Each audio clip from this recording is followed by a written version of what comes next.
Alors, d'abord, la Chambre des représentants, c'est la chambre basse du Congrès, elle est renouvelée dans son intégralité. Il y a 435 sièges, il faut 218 pour avoir une majorité. Ça veut dire qu'il faut que les démocrates gagnent 23 sièges. Et une avancée de 23 sièges, c'est à peu près la logique des midterms. Vous savez, les midterms, c'est souvent des élections un peu repoussoires. Et le fait que le président les perde, en tout cas à la Chambre plutôt que les gagne, c'est relativement la règle. Au Sénat, 51-49, 51 pour les Républicains, 49 pour les démocrates.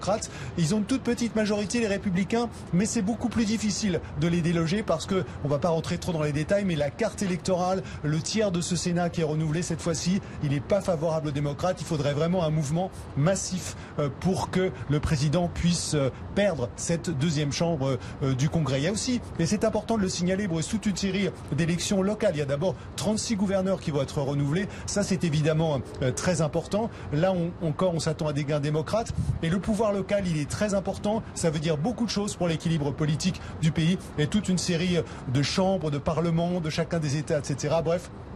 Il va y avoir véritablement une carte redessinée ce soir, un nouveau rapport de force qui va nous dire beaucoup de choses. Alors qu'est-ce que ça veut dire très concrètement en fonction du résultat? Soit Donald Trump il sort renforcé de cette victoire qu'il aurait ce soir. Il y aurait toujours un congrès républicain. Il aurait les mains plus libres que jamais pour faire ce qu'il a envie. Il aurait un ascendant sur cette majorité républicaine plus fort que jamais parce que cette élection elle s'est faite autour de son nom. Soit on est dans la situation inverse et dans ce cas-là eh bien, il va falloir qu'il cohabite Donald Trump avec un Congrès qui sera au moins en partie démocrate et qui évidemment va faire tout ce qu'il peut pour lui rendre la vie un peu plus difficile, qui pourrait par exemple lancer un certain nombre d'enquêtes sur l'affaire russe, sur ses revenus, parce que Donald Trump il a toujours refusé par exemple de publier ses revenus, ses feuilles d'impôts, et on pourrait créer une commission d'enquête au Congrès, à la Chambre des représentants, c'est ce qui se dit, pour obliger le président à publier tout ça. Voilà ce qui va se décider ce soir.